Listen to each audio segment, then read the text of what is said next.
The heart of the green. The morning light was pale, filtered through a ceiling of thick green leaves. Mist drifted over the river, like slow breath. Somewhere in the distance, a hornbill called. Mabala stood at the water's edge, silent and steady, a spear in one hand and a machete in the other. His bare chest glistened with the damp. Behind him, the village stirred, women stoking fires, children fetching water, the men murmuring about the white man's daughter who'd been taken. They said she'd been dragged into the forest 2 nights ago. Bandits, remnants of an old militia that had never quite died when the war ended. They wanted ransom, but the jungle took more than gold. Father Samuel, the missionary, came to Mabala at dawn, hat in hand, eyes swollen with fear. "She's all I have," he said. They took her toward the old mining trail. "No one else will go." Mabala listened, watching the river carry its brown foam downstream. He knew those trails, the ground mines long since abandoned, now reclaimed by the earth. He also knew the men who hid there. "I will bring her back," Mabala said simply. The missionary tried to offer money, but Mabala only shook his head. "The forest takes no coin. You will owe me a prayer." He left before the sun climbed high, his pack light, dried cassava, a gourd of water, a coil of rope, and the rifle his father had used before the Belgians left. Day 1. The jungle swallowed sound. Mabala moved like a shadow through the ferns, feet bare, body steady. Insects sang in endless rhythm, and the air smelled of sap and decay. Every few miles he paused to kneel, feeling the earth with his palm, searching for what the jungle whispered beneath its breath. He found footprints, 3 men, heavy with boots, and smaller ones struggling between them. The girl was alive then. He followed the trail. As the canopy thickened, shafts of light speared through, lighting the forest floor in broken gold. Once, he heard a rustle behind him, a flash of stripes, and froze. The leopard watched from the underbrush, muscles rippling beneath its hide before slipping away into shadow. By nightfall, Mabala reached an old logging road, now swallowed by roots. He built no fire. The glow would call more than light. He sat in the dark, listening to the distant pulse of drums, the echo of the bandits celebrating their latest prize. He closed his eyes. He could still remember when soldiers came through his own village years ago and what they left behind. He would not let the same happen to the girl. Day 2. Rain began before dawn, a soft hiss, turning to a downpour that drowned the world. Mabala moved through it, like part of the forest itself, each step deliberate. The mud sucked at his feet. Leeches clung to his skin. The trail bent south, toward the ridges where the land rose and the trees grew ancient and tall. He stopped when he found the first sign. A torn piece of cloth snagged on a branch, pale blue, stiff with blood. He folded it carefully and tucked it into his belt. By midday, the rain eased.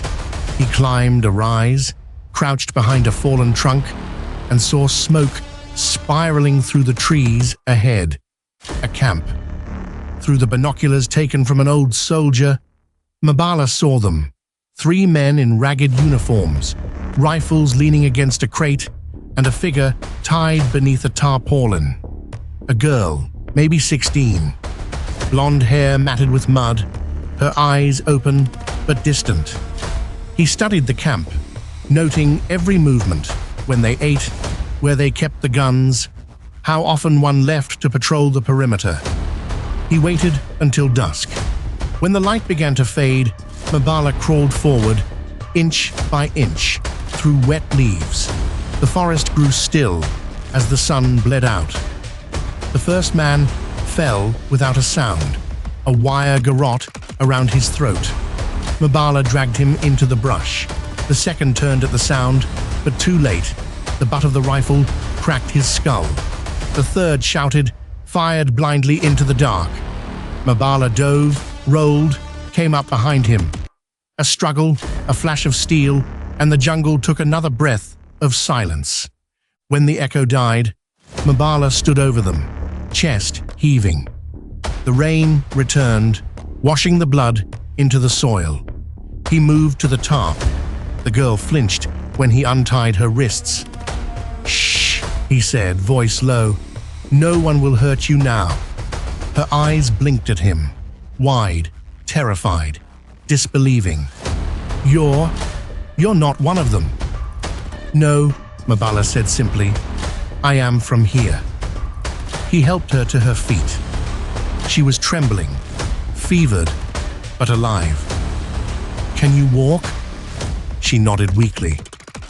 "My name's Anna." "Mabala," he said, "we go north. River will take us home." Day 3.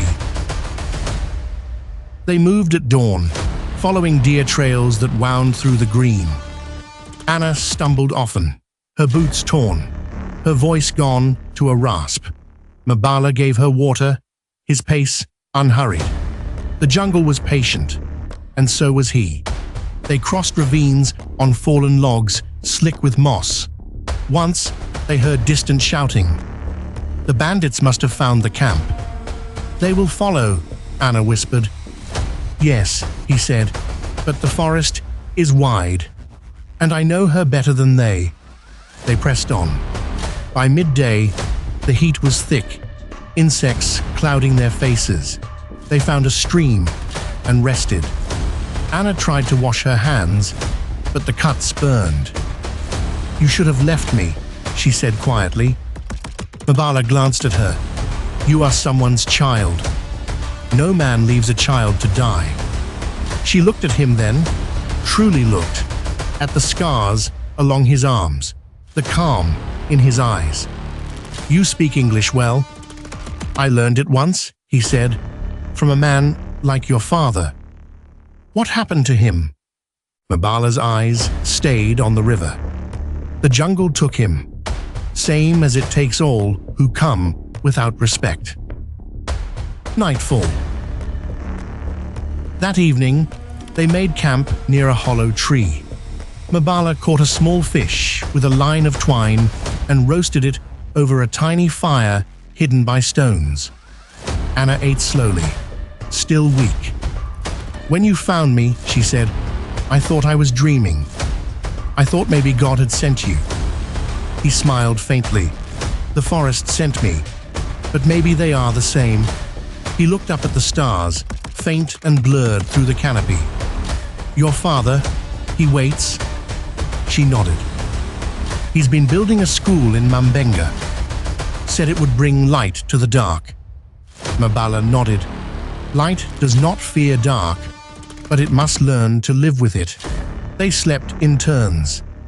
When Mabala closed his eyes, he dreamed of water, of the river swallowing the sun, of the faces of the lost. Day 4. At dawn, gunfire shattered the stillness. Mabala jerked awake, grabbed the rifle. Shouts echoed from the south. Anna clutched his arm, eyes wide. "They are close," he said. "We move."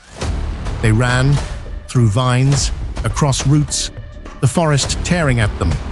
The sound of pursuit grew nearer. They reached a cliff, where the land dropped to a narrow gorge. The river foamed below. Mabala looked down, 20 feet, maybe more. "They'll see us," Anna said. "Then we must be gone before they do." He took her hand. "Hold your breath." They leapt. The water hit like stone, cold and violent. Mabala surfaced first, pulling Anna up beside him. The current carried them fast, through churning foam and broken branches. Shots cracked above, bullets hissing into the water. Then the river bent, and they were gone. They clung to a branch near the shore until the gunfire faded. Mabala hauled them onto the bank, both gasping, shaking. Anna coughed and laughed at once. "You're insane." "Sometimes," he said, smiling, "that is the only way to live." Day 5. They followed the river north. Anna's fever worsened. Her skin burned to the touch. Mabala carried her when she could no longer walk. He found quinine bark, crushed it, and mixed it with water. She grimaced at the taste, but swallowed it. As they moved, the jungle changed, less dense, the trees taller, the ground rising. Mabala could smell the faint trace of smoke, human smoke, from the villages near the border.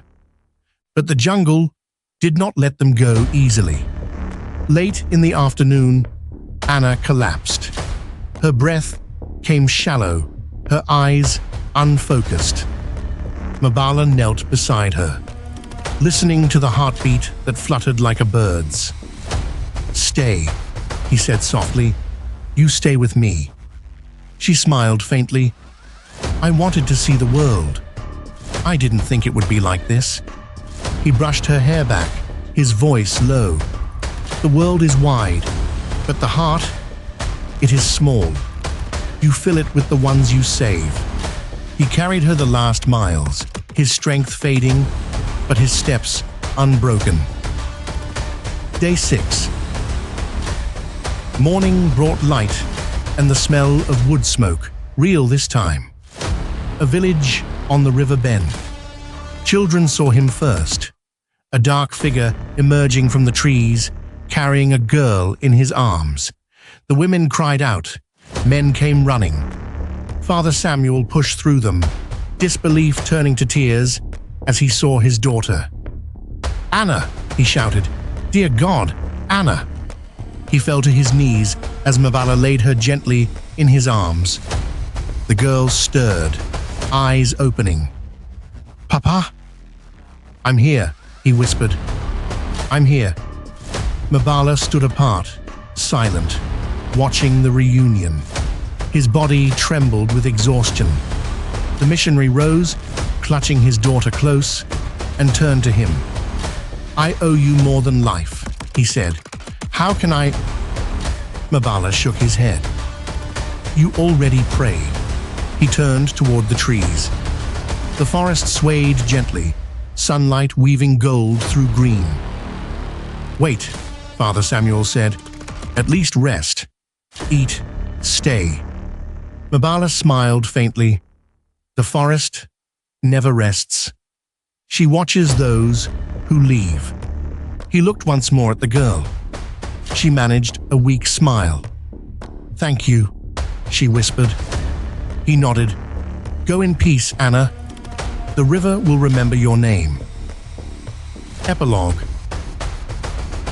Weeks passed. The rains returned. The jungle swallowed the tracks of what had been. In the evenings, the villagers spoke of the man who had gone into the heart of the green and come back with life in his hands. They called him the silent warrior, the guide who walked with the forest. Mabala never spoke of it.